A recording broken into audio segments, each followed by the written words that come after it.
HRN listeners. As we celebrate our 15th year, we are deepening our commitment to giving voice to the next generation of food systems storytellers, and we need your help. Our internship and fellowship programs help activate new possibilities for underrepresented and underestimated young people through experiential journalism, audio engineering, and production training. Through these unique programs, HRN helps food equity stewards build essential workforce readiness skills that expand their potential and foster economic mobility. Please consider supporting these critical programs. And with a minimum donation, you can be entered to win a dinner for two at an amazing restaurant in one of 8 cities and tickets to a concert at a great venue in one of those cities. We have incredible partners across the country who have donated, as they also share our passion for helping to educate the next generation of food systems storytellers. Check out heritageradionetwork.org/15 to donate and enter to win today. That's heritageradionetwork.org/15 to donate and enter to win today. And make sure you donate before March 31st. Thank you. Today's program is brought to you by the Dairy Farm Families of Wisconsin, the Wisconsin Milk Marketing Board. Did you know that today Wisconsin produces more than 600 varieties, types, and styles of American, international style, and original cheese that win more awards than any other state or country? To learn more, visit eatwisconsincheese.com. You're listening to Heritage Radio Network. We're a member-supported food radio network broadcasting over 35 weekly shows live from Bushwick, Brooklyn. Join our hosts as they lead you through the world of craft brewing, behind the scenes of the restaurant industry, inside the battle over school food, and beyond. Find us at heritageradionetwork.org.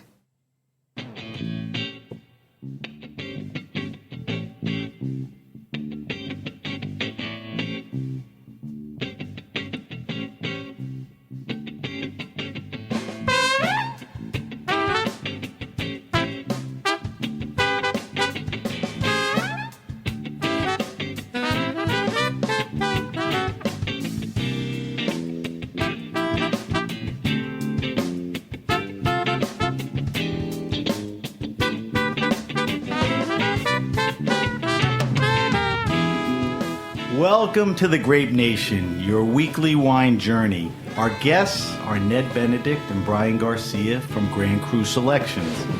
We'll talk about how wine gets from the vineyard to your glass and some great wines and regions from around the world. We'll also taste the Bodega Chacra Pinot Noir from Argentina for our weekly wine sip. And we may sneak in a Domaine du Pelican Arbois, maybe during the show or for the weekly wine sip. I'm your host, Sam Benrubi. Stay with us for the Grape Nation on the Heritage Radio Network. We bring wine to the people.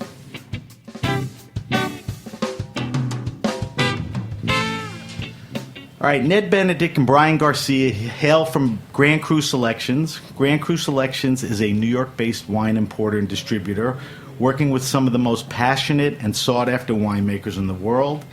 Their portfolio includes the likes of Marquis d'Angerville, Roumier, Rouleau, Simone Bizet, Lafon, Chave, Giacomo Conterno, Chacra, which we're going to taste today, just to name a few.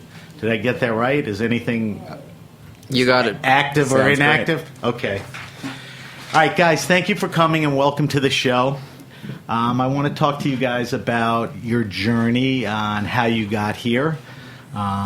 You're with Cru Selections. It's a wine import. It's a distributor. But both of you have a very colorful journey here. And let's start with you, Ned.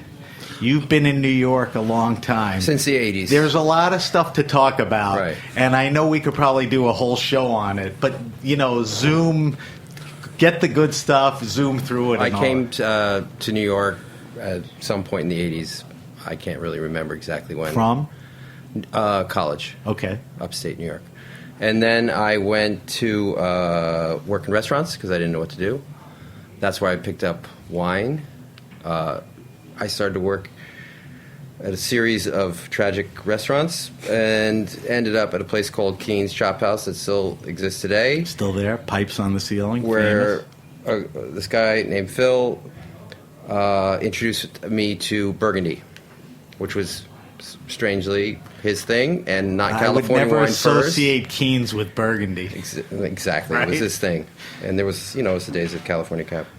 And then after that, I ended up at Boulay, went to Burgundy to taste Boulay out of in barrel. the early years? Yes, the first one, the original one. So that was in 1989-90.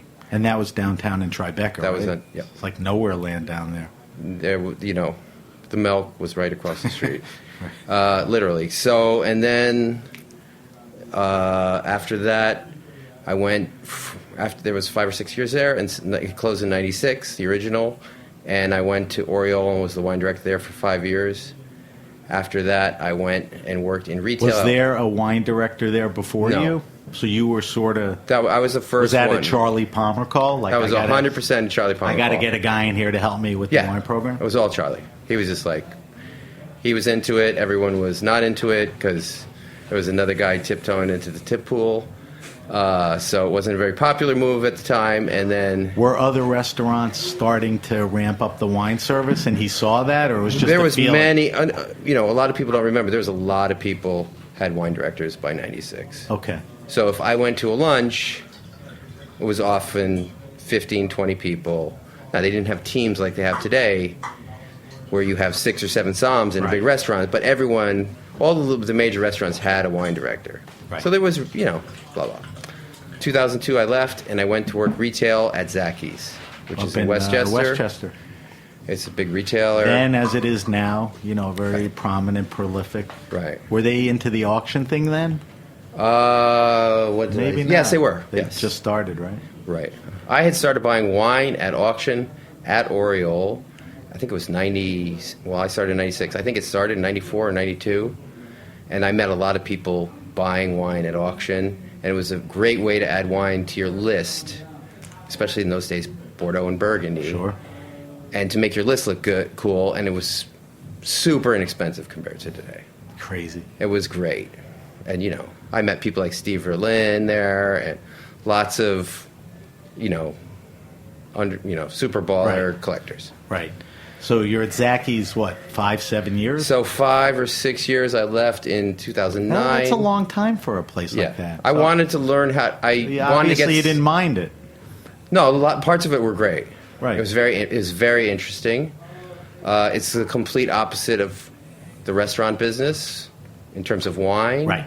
I mean, you can get into that, but Right. obviously it's a completely different animal. And then left in 2009, and in 2010 we opened a importing company.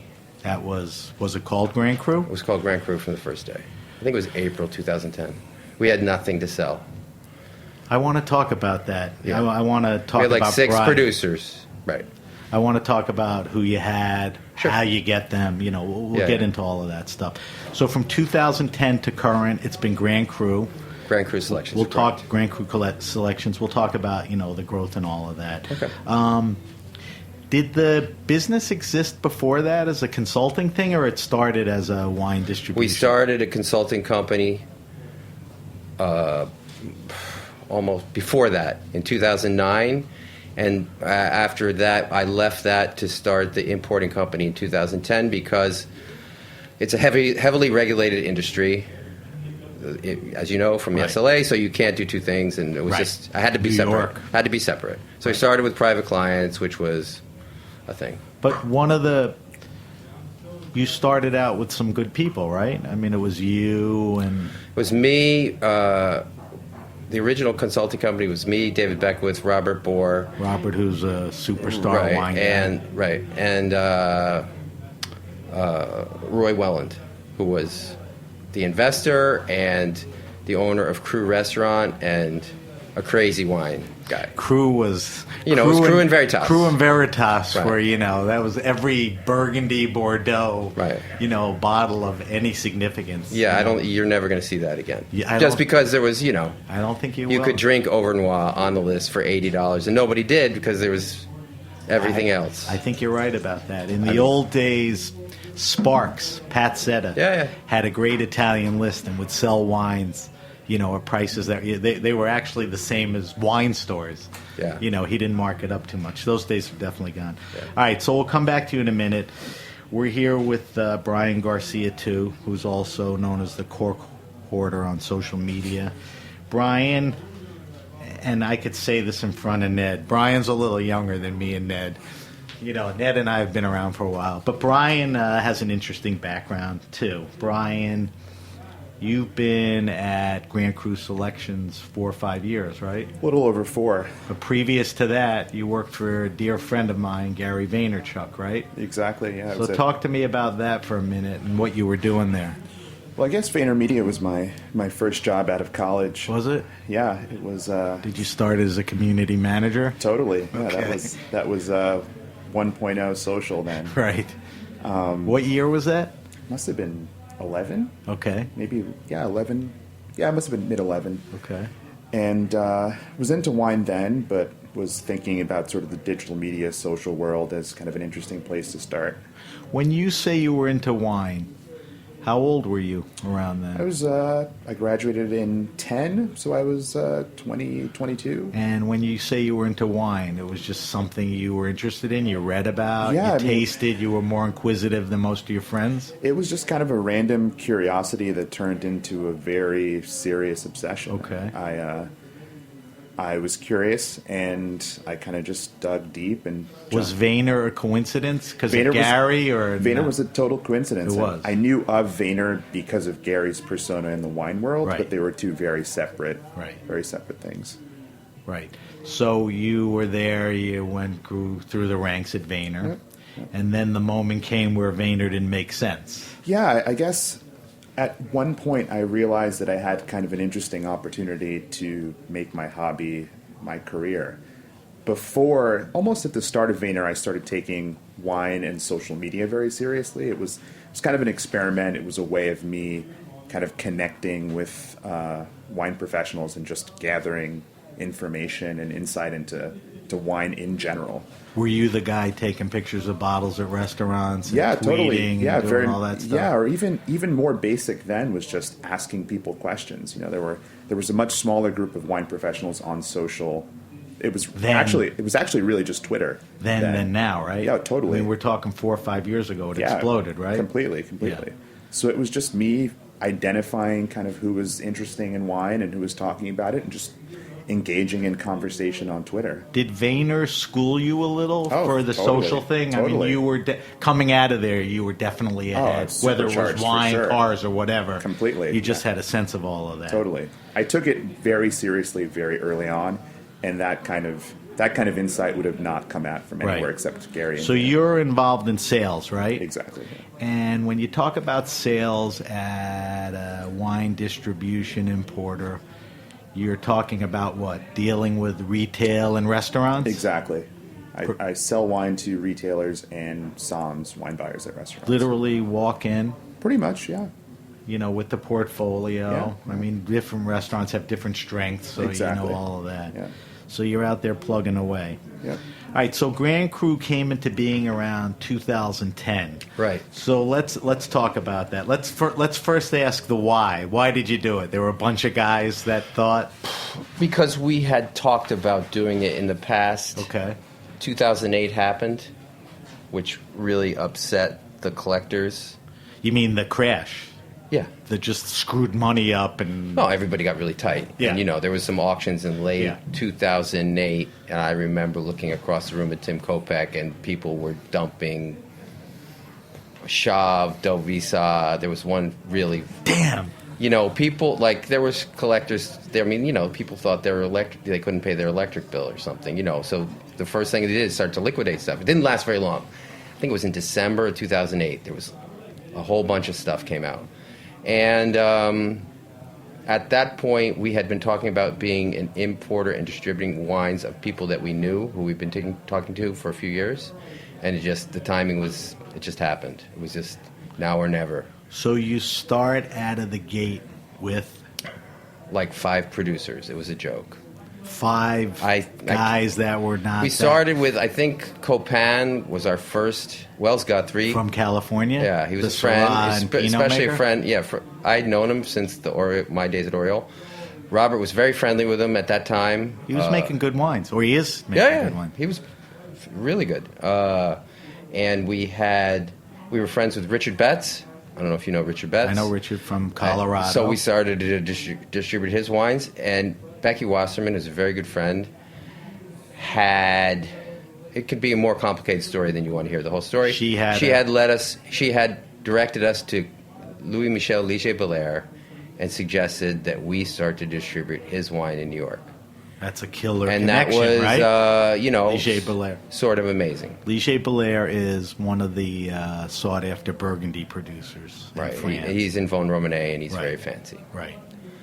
So then there was a couple other things I can't even remember the timeline anymore. But we went to our friends and tried to sell them wine, and a lot of them helped us out. So this is the part that I'm interested in. So you start the business. Right. You're a wholesaler distributor. Right. You know Wells, so you start distributing his stuff. Right. A couple other guys, the Ligier-Belair thing. Yeah. So now you sort of get your sea legs. Right. Now the process is to expand the portfolio. Yes. So do you literally go to France and knock on doors? Yes. It's a lot of networking, talking to people. Yes, and people, certain people really help you out by giving you references. Right. Call this guy. We know this guy. Like we don't even distribute.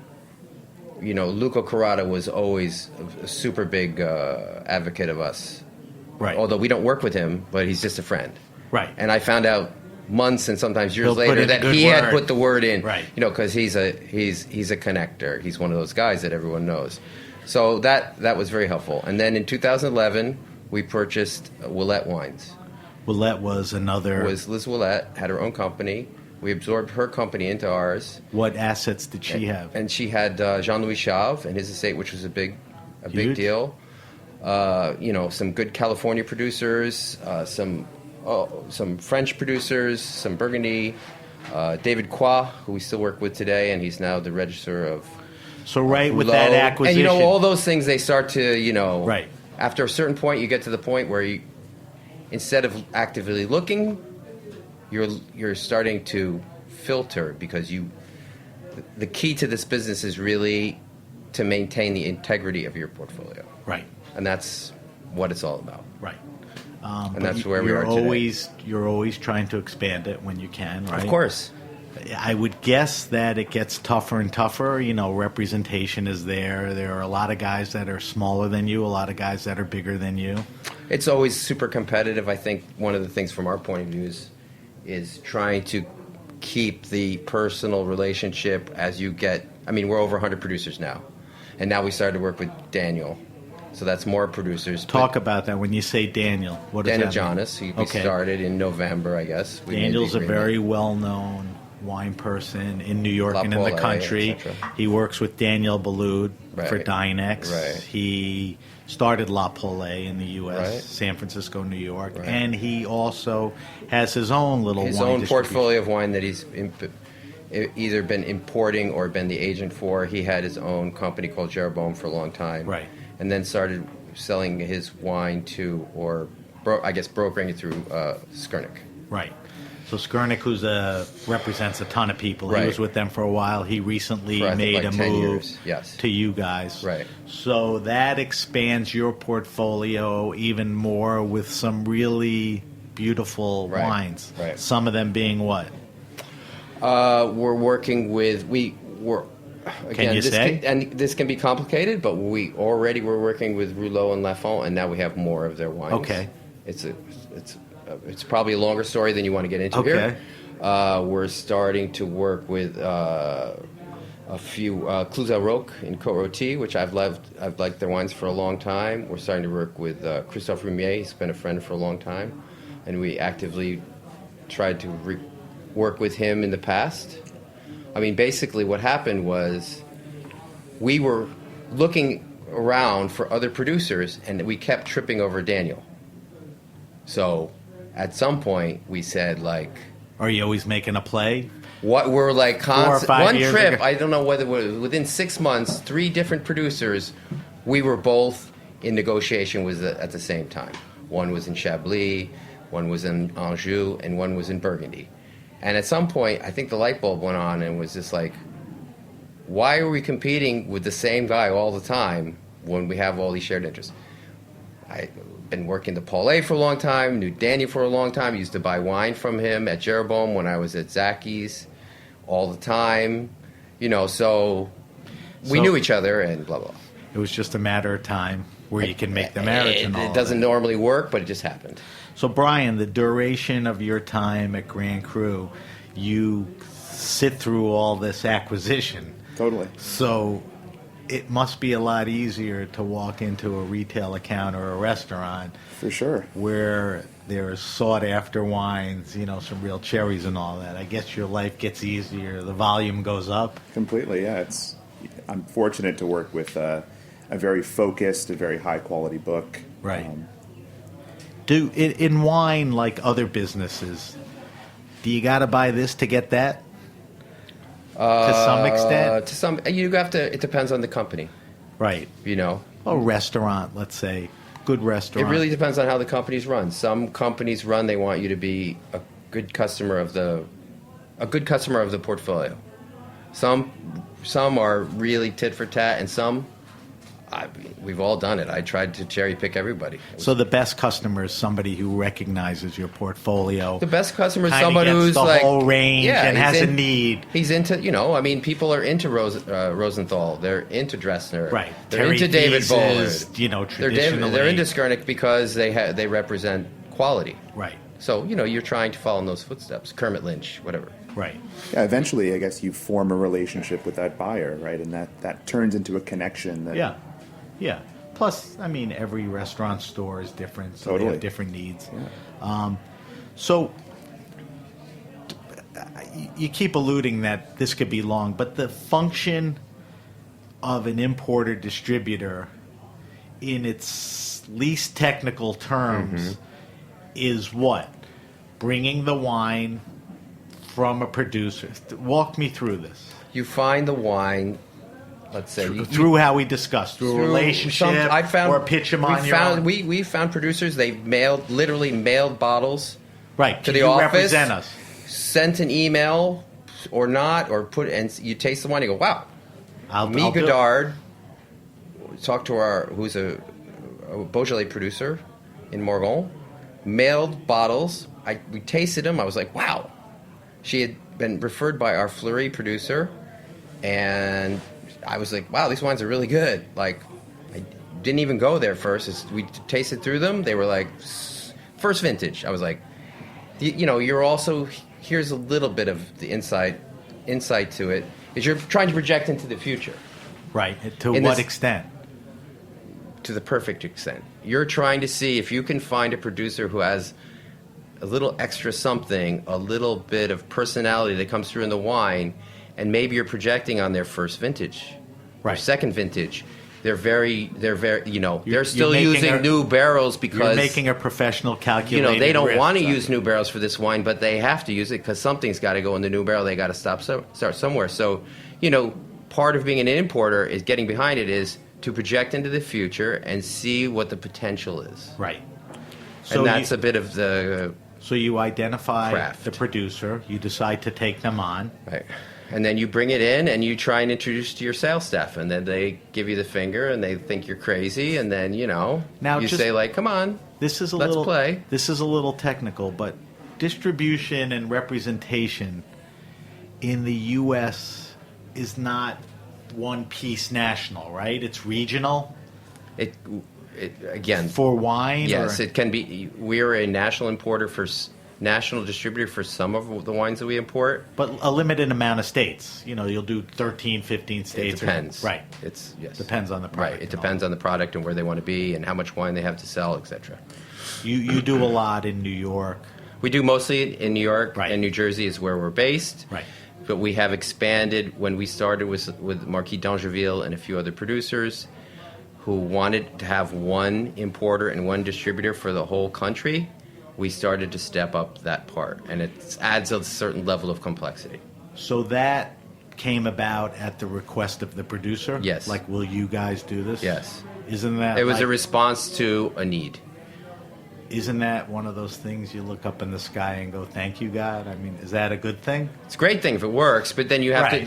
to, you're setting up, because of the way the laws of it's, as you know, the states, and especially with alcohol, everyone has different laws. It's very specific. Right.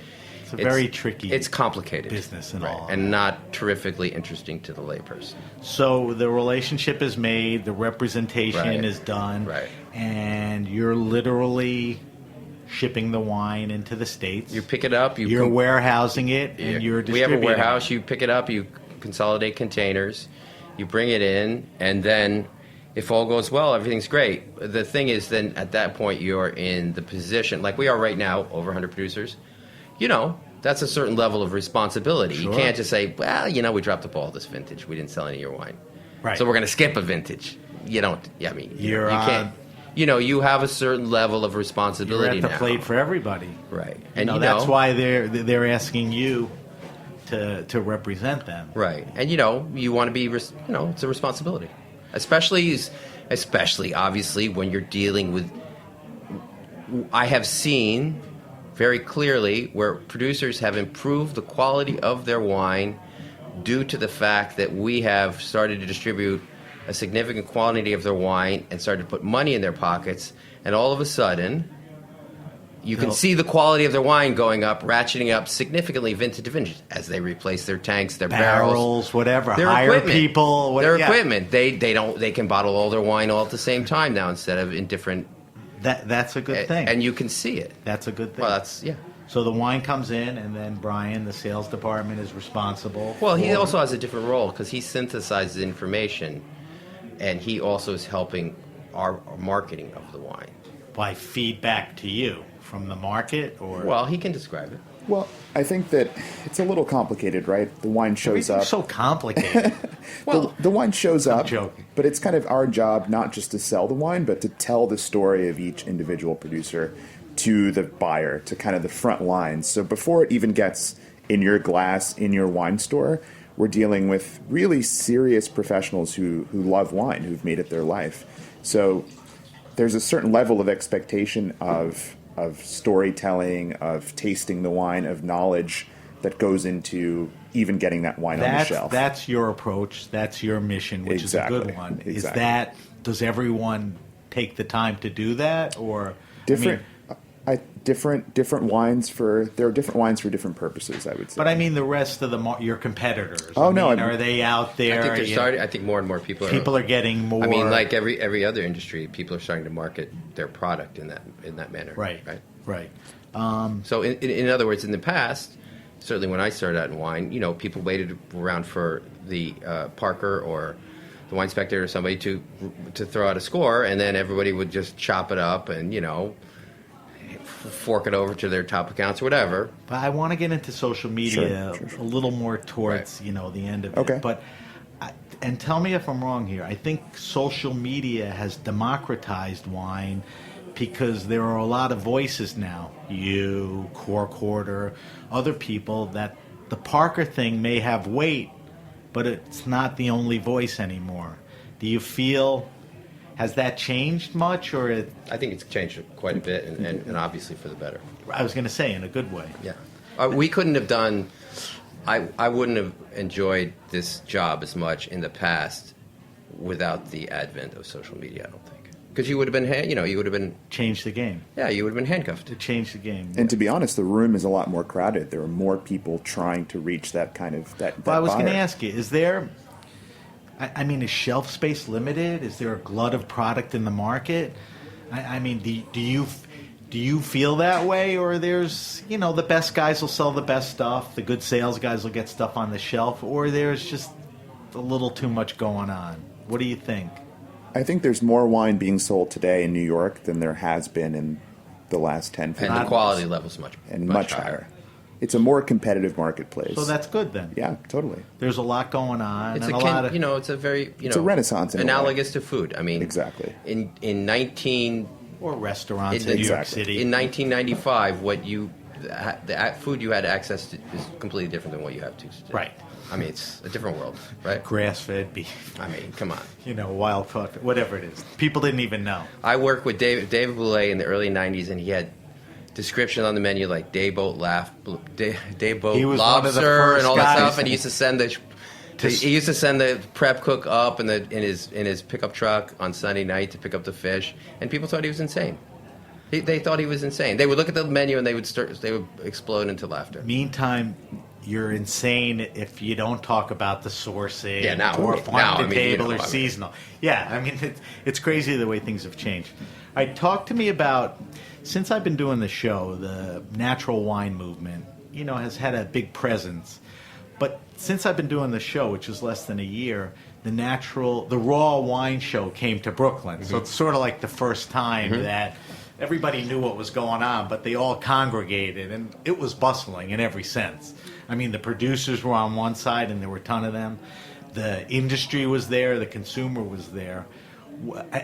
What's going on with the natural wine movement? Is that for real? I know a lot of the guys that make wine that you represent, and a lot of people that you don't even realize have been making organically, grown grapes and wine and all of that.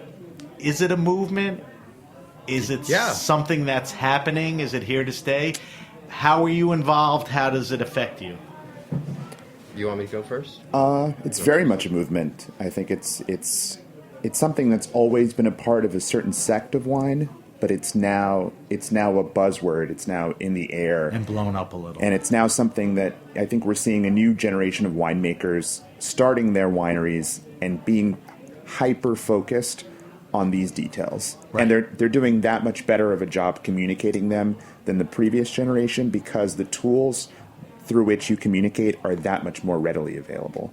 And so you have guys who are at Raw who are, maybe in their early 30s, started their winery a couple of years ago, are on Facebook, are on Instagram, are comfortable with email, and they're selling wine in Asia, they're selling wine in the United States, and they're... So, Ned, it goes back to your point. Those guys can do well and exist in a world of social media.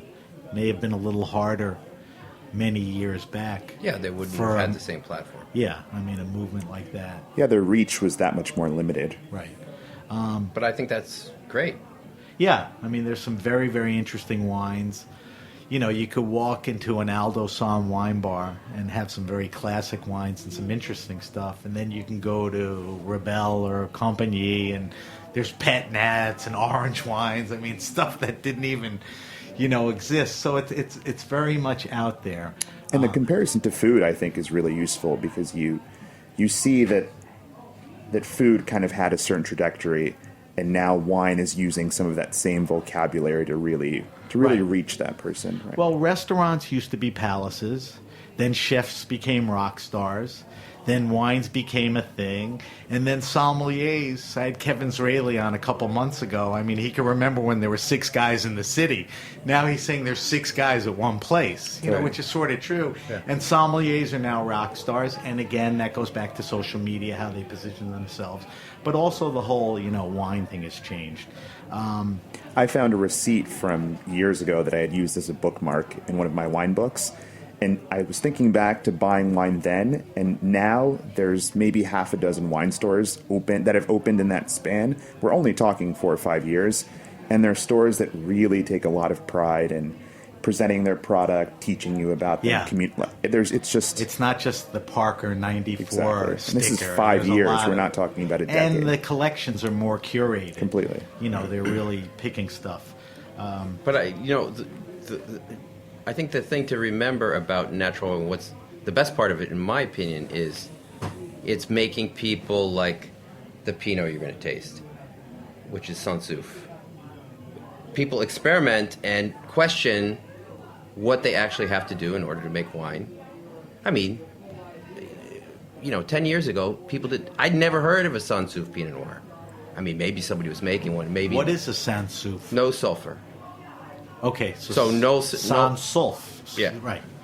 Sorry, yeah. So no sulfur, which is very a la mode now, very current, very... More people are doing it, but there's not a ton out there, right? There's more and more things. But the point being that people are questioning what they actually have to do now with really good farming in order to get the wine before people filtered the crap out of their wine.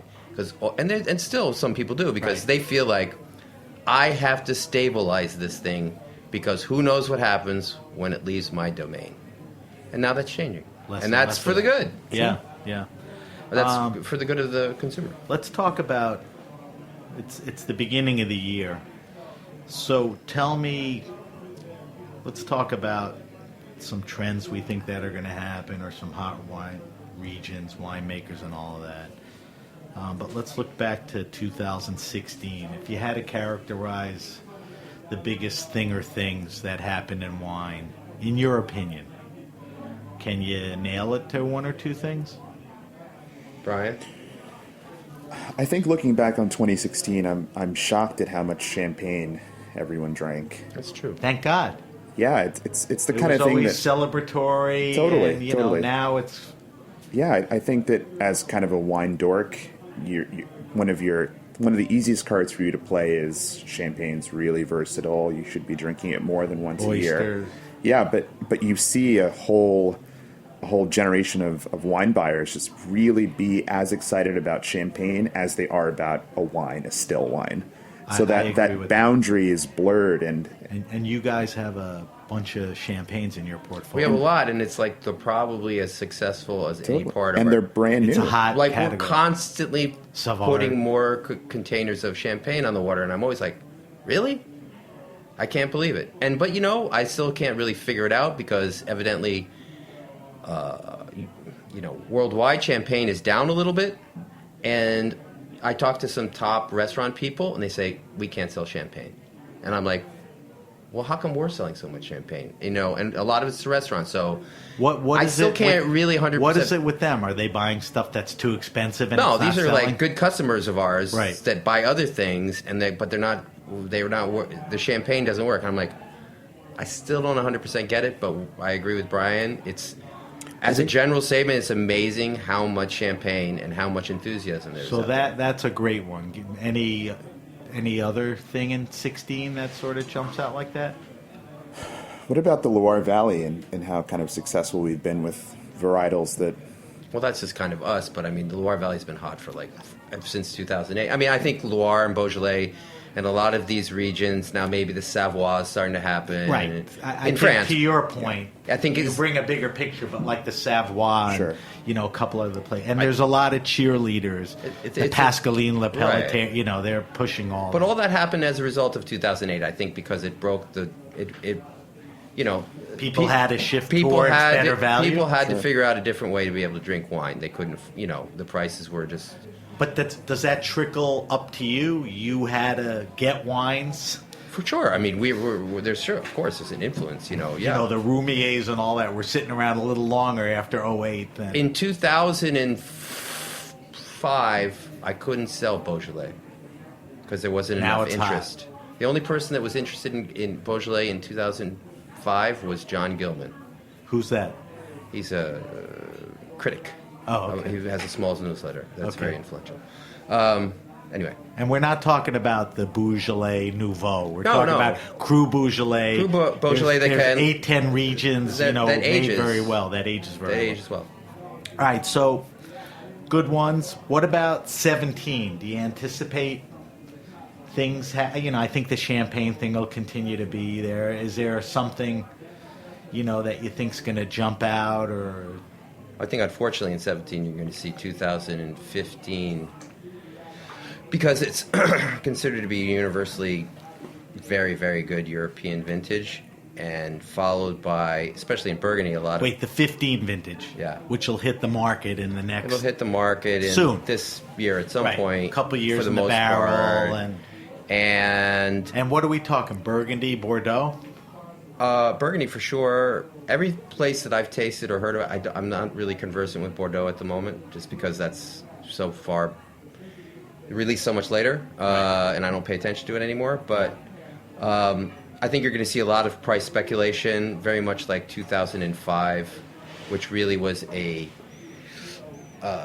inflection point of pricing, where things never went back to what they were. So I'm a little afraid of this time, and it's so compounded. 05, the pricing Yeah. took a jump, never went back. Now, was that based on the fact that the 05 vintage was a good vintage? There was demand, and It was a great vintage.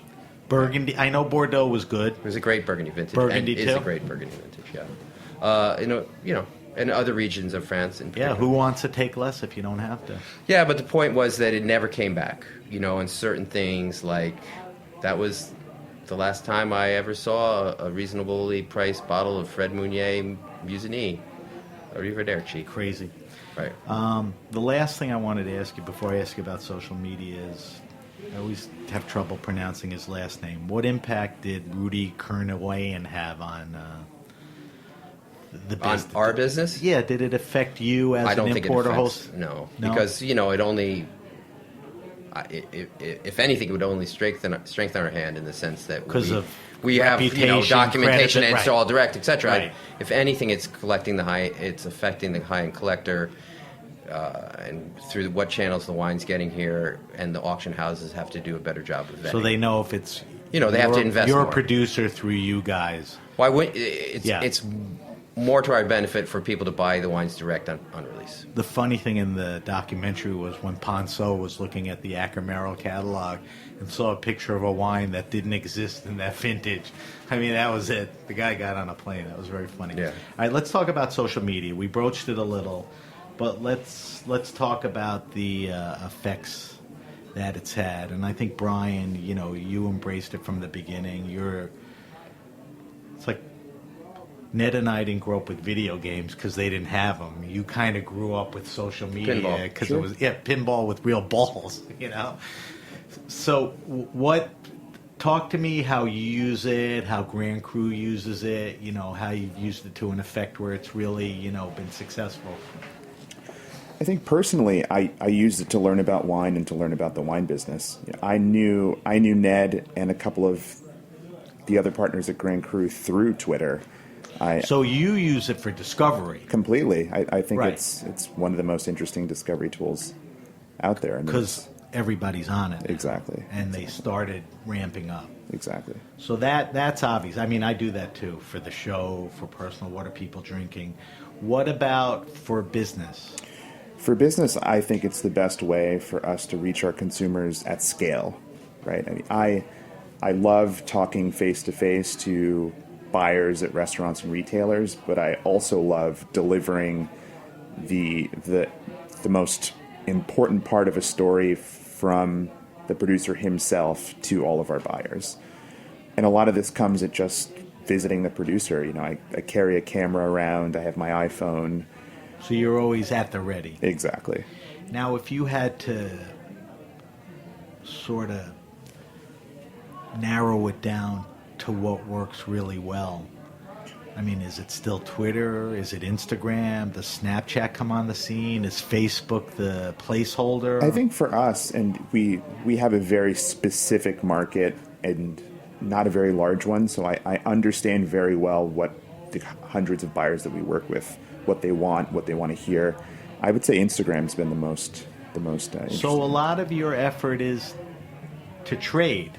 Completely. Even though it's a mass use thing, your trade is Oh, very yeah. much on it and you're playing to Exactly. them. I think the fun part is when we see kind of that end consumer stumble across our content, get interested, get engaged. Because obviously our audiences now are to a point that they exceed our kind of customer base. Right. So there are consumers out there who are Right. hungry for information, Yeah, who love I mean, our they'll wines. discover the way, Exactly. you would have known. Exactly. Do you see any trends in social media? I mean, have things shifted?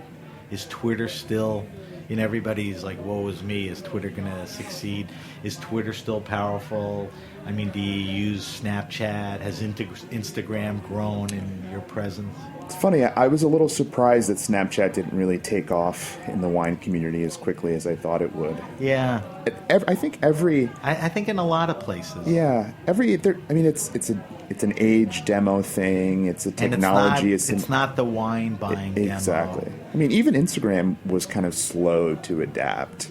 I can think back to 2 years ago to where there was maybe half the number of Right. wine people on it that there was today, and I know firsthand people who were resistant to the idea of playing with wine on Instagram. And Right.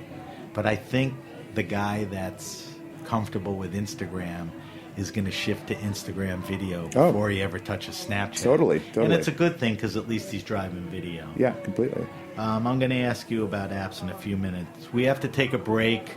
We're going to take a quick break. We're talking to Ned Benedict and we're talking to Bryan Garcia of Cru Selections. We'll be right back. I want to subject these guys to our wine list, and then we're going to start cracking open some bottles, of which we should have cracked already. Bryan handed me a glass. I thought it was the Arbois, and it was the water. I was like, holy shit, this stuff sucks. And then I realized it was the water. But we're going to get into that. So we'll be back in a minute. You're listening to The Grape Nation on the Heritage Radio Network.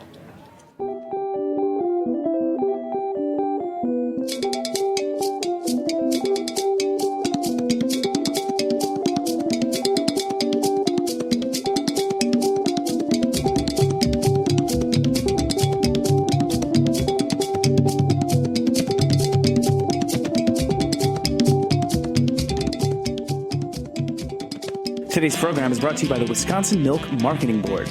Wisconsin produces the world's best cheese, period. Why?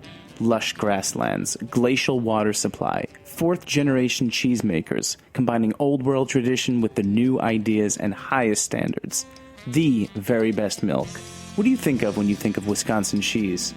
For me, I think cheese curds, delicious fresh cheese curds, or deep-fried cheese curds. Cheese curds literally any way, anytime, any place.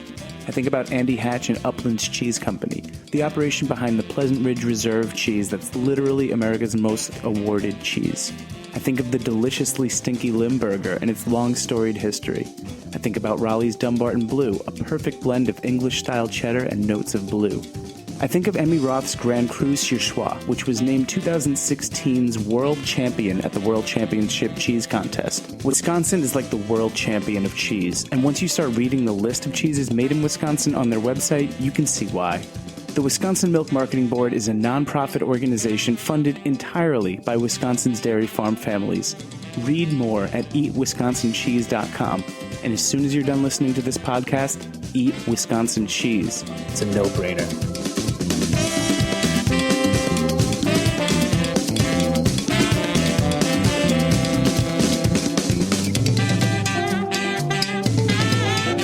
All right, we're back. We're back with Ned Benedict and Bryan Garcia from Cru Selections. I want to subject these guys to my wine list, so I'm going to ask you a handful of questions, spontaneous, no long answers, just sort of top of mind, and they're pretty simple. Here's the order. We'll go Ned, Bryan. Can you remember that? Got it. Okay. Count off. Guys, what are you drinking now? What I don't mean like here, like what's been on the table more, you've been tasting a lot. I know it changes, so I'm asking you now. What's sort of on the table now? What am I drinking now? I don't know, Chablis. Okay. That's in the middle of the winter? Yeah. Okay. I drink more white than red, as a general. Generally? Yeah. Okay. Probably Bryan? 2/3 to 1. Light-bodied red wines from Spain. Is So it the Rioja, Canary, Ribera? no, Or? the Canary Islands, Ribera Sacra. Are the Canary Islands considered Spanish wines? Or Yes. Okay. By the way, I was going to suggest that, I forgot, but of the 2017. Not knowing a lot about Spanish wine, I would imagine that Spanish wine is going to continue to grow very well. I knew when I was in I think there's a lot of room. Estella. Yes. And Yeah. Thomas Carter, who's a great guy and a great wine guy, I said, get me something different. He goes, you open? And he brought a wine from the Canary Islands, and it was delicious. They're and really good. Leave it to him to have it, to suggest it, and know that it was good. All right, favorite wine and food pairing. Something that, and don't say oysters and champagne.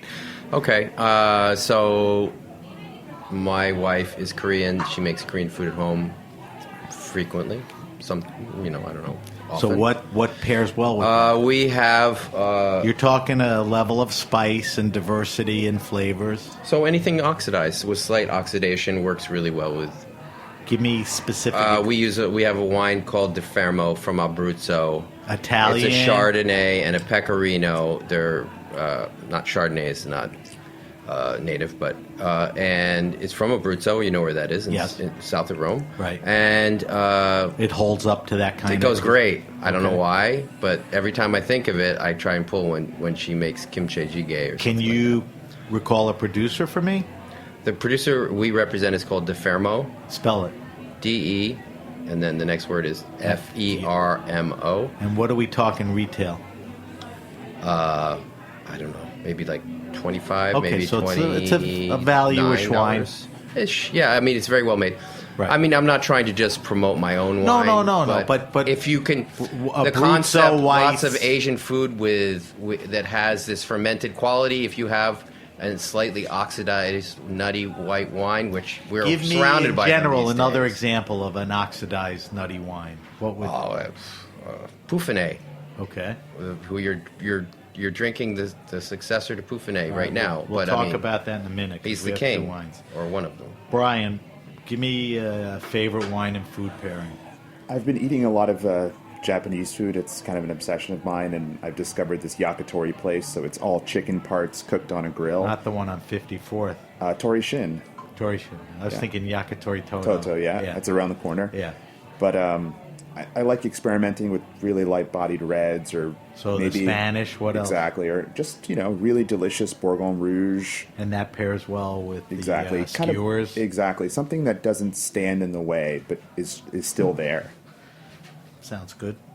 All right, this is a tough question because it's a little political for you guys. But favorite wine restaurant and or bar, and I would assume you've been to all of them, a lot of them, but as a recommendation to our listeners with good service, good wine, good list, good value, what pops into your head? And I'll disclaim it for all your friends and customers that it's just one recommendation.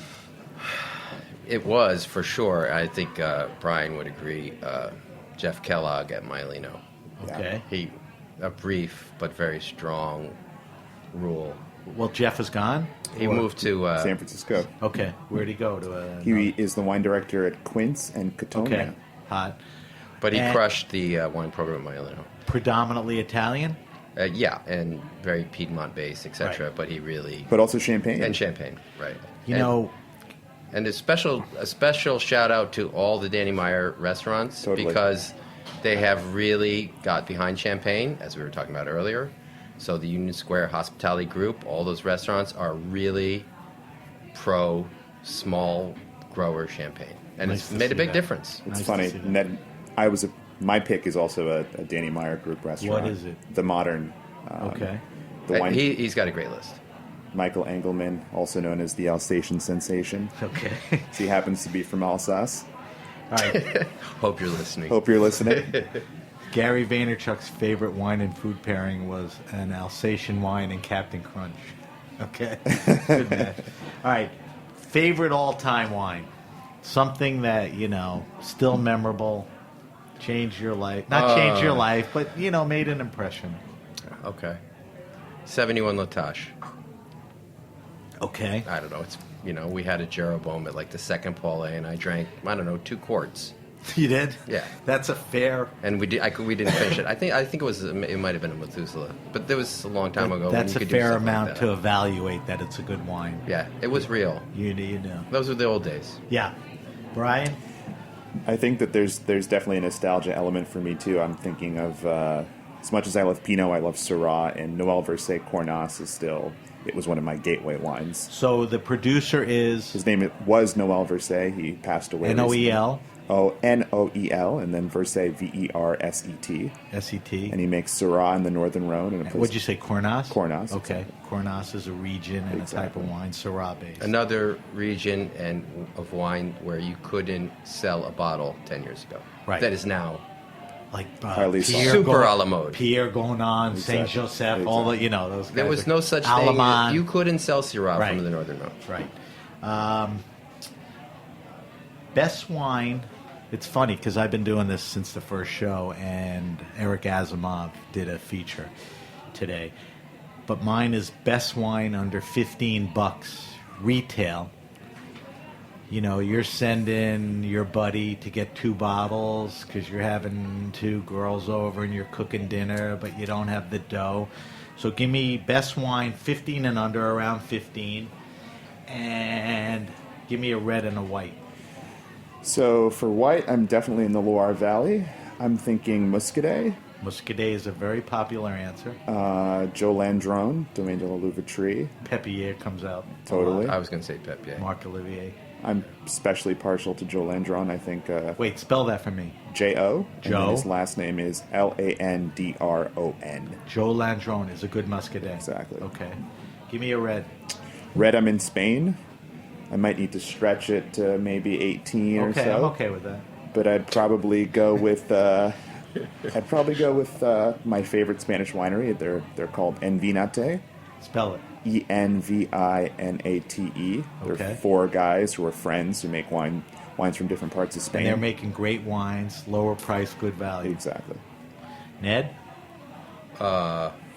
As I was actually going to say Pepier Muscadet just because Which it's is a it's a great serious call. bottle of wine. I think it's still probably 15. Yeah, I think so. I mean, it's kind of incredible. I think so. How about a red? A little red, tougher? that's really hard to find one for $15 these days. So give me, is there something. category or Côte de Rhône or not 15? That's I'm not good at this. Can we do 2 whites? What's the other? Brian, you give me a red. Maybe Germany? Give me one. A red. Cover Ned. You said Spain I said Spain. Red's tough. for that price point. Yeah, it really is. White is the world could be your oyster if you want to dig around Yeah. for it. All right, you leave can it go at to that. Yeah. Now, there's not a ton, and there's been some acquisition, but is there a best wine app out there? Is there one that works well, the one that you like, the one that you use? I've only ever used Delectable. Okay. I think What's the other big guy? Vivino. Okay, and Vivino came out after Delectable? No, I or- think before. Before? Yeah. It's funny because people were talking about Delectable, and now they're talking about Vivino. I can't get a handle on which is best. All right, so you guys are going to stay with me, and we're going to taste some wines. You guys were kind enough to bring in not 1, but 2 bottles. So we're going to do our weekly wine sip. Every week we taste a different wine on air. This week we're going to taste, the original wine was a 2015 Bodega Chacra Sin Azufre Pinot Noir from Patagonia, which is in Argentina. I think it's the Rio Negro area. And for your Correct. information, it's the most southerly wine growing region in South America, maybe the world. I don't know. The cool thing about this wine is I think it's still part of the Piero Enciso Yes. della Rocchetta Tenuto Sanguido family. So you have another Italian that came into Argentina and decided to make good wine. There's a lot of Italians in Argentina. Yeah. Catena, right? The wine retails for $35-40. Yep. Not readily available, but out there. But Brian and I were talking that there are other Bodega Chacra Pinots that are available in Exactly. places like Wine Actually, Library. Barda is very well priced. I'm not quite sure. The Barda, Is it right. $20 Yeah, it's maybe? probably 20 or so. All right, so let's taste this, and then we're gonna switch over to a wine. So let's give it a sniff, and let's throw it over the tongue. What are we getting on the nose here, Brian? I'm getting a lot of dark fruit, like almost dark cherry. It's a dark Pinot. It's intense. Yeah, I mean it's almost Burgundian color, right? Totally. The nose is definitely fruit, darker fruits. Yeah. Very fresh smelling. It doesn't smell Yeah. like cooked fruit. No. It's more of a fresh fruit, All juicy right. fruit. Let's give it a sip. It's got great acidity for Pinot. Yeah. It's refreshing to drink. What would you put the mouthfeel at? A medium mouthfeel? Totally. Yeah, not light and, not a heavy. You definitely can feel the acidity, which is Totally. nice. So that makes it a good food wine.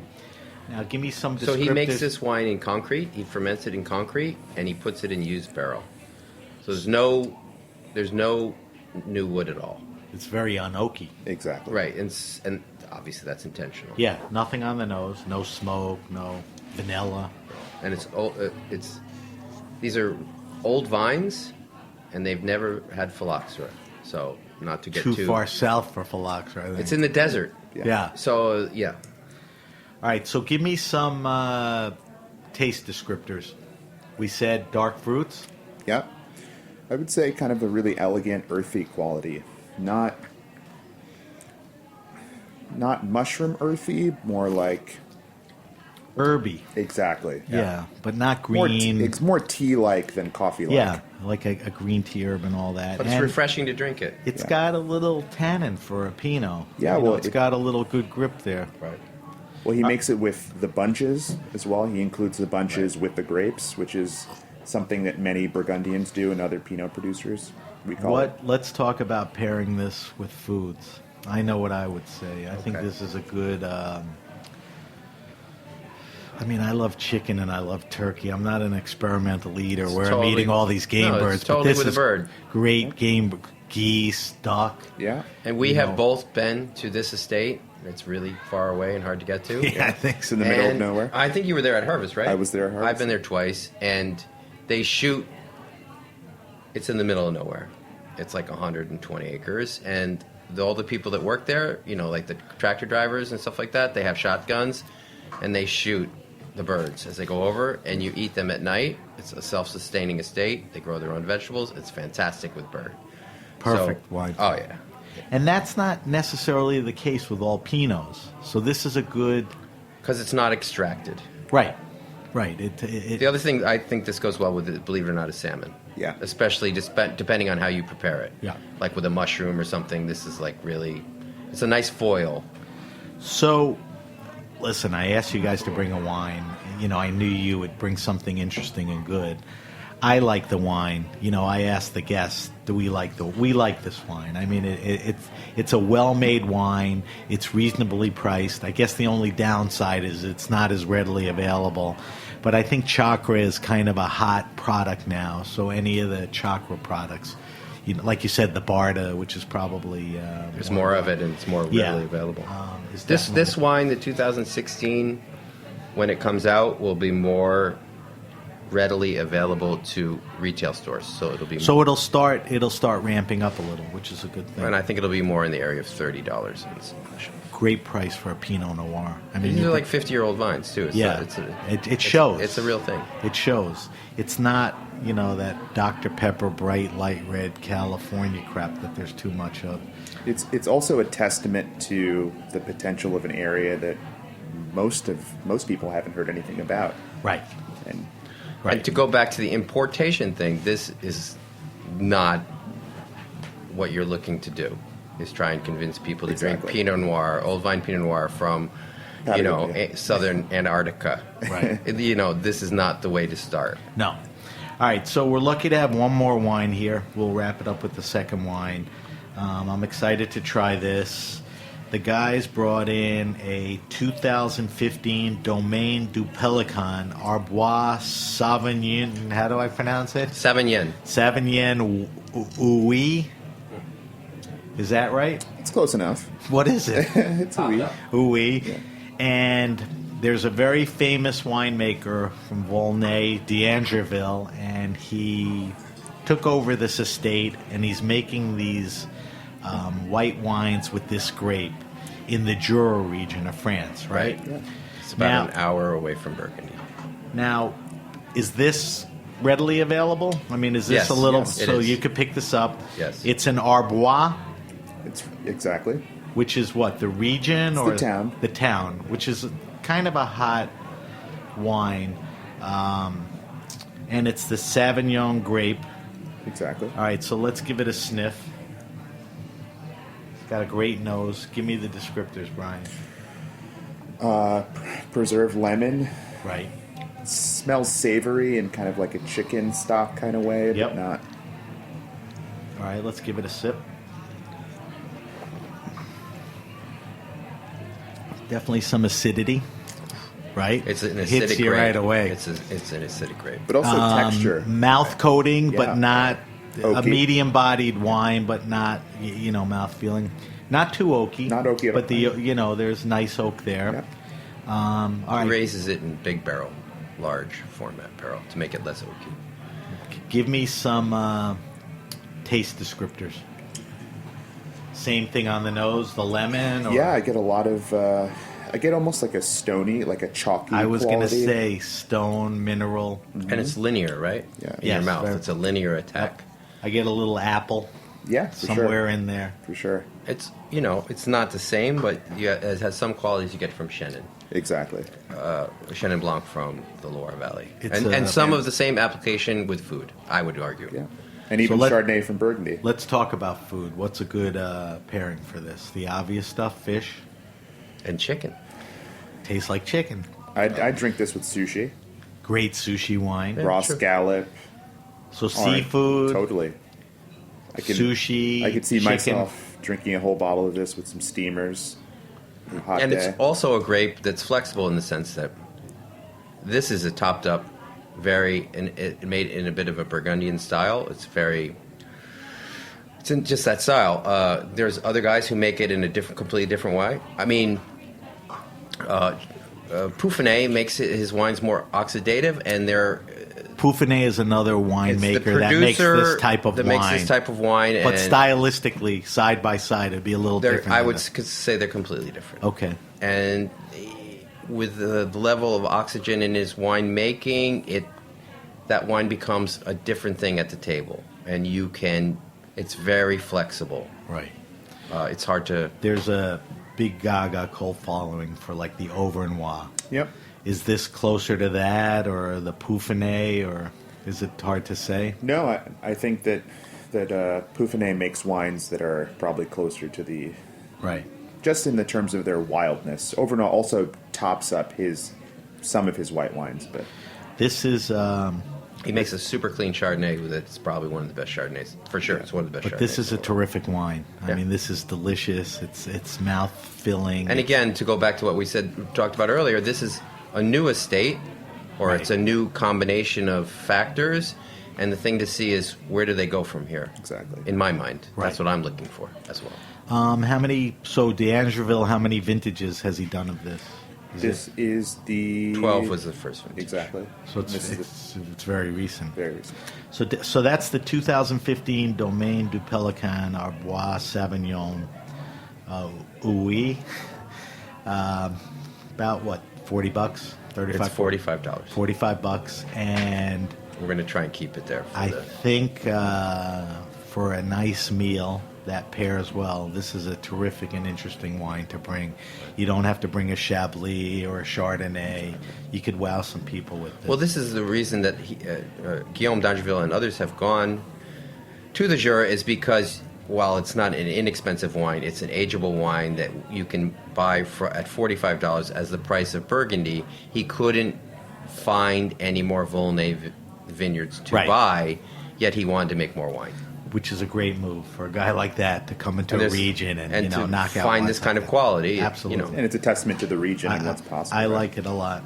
All right, guys, thank you for bringing that wine in. We're going to wrap everything up. If you have a question, a wine happening, or an event, hit me up at sam@thegrapenation.com. That's sam@thegrapenation.com. Follow us on Twitter at benruby. Follow us at Instagram at sbenruby. I got yelled at by Bryan because my Twitter and Instagram are not the same thing. There's an S in front of the Instagram, and he ain't wrong. And follow us on Facebook at The Grape Nation. We want to thank our guests today, Ned Benedict and Bryan Garcia from Cru Selections. We talked about a lot of their wines. We talked specifically about some of their producers, so look out for their wines. On the Facebook page, we'll list the wine list and we'll list the wines. So if you want, to look for these wines, you'll be able to get them on the site. Thanks to our engineer, Vitor. I think this is his first show, his first Grape Nation, and his first week on the job, but he's a very prolific engineer and music guy, so this isn't new to him. Thank you to everyone at the Heritage Radio Network. I'm Sam Benruby, and you've been listening to The Grape Nation. Thank you.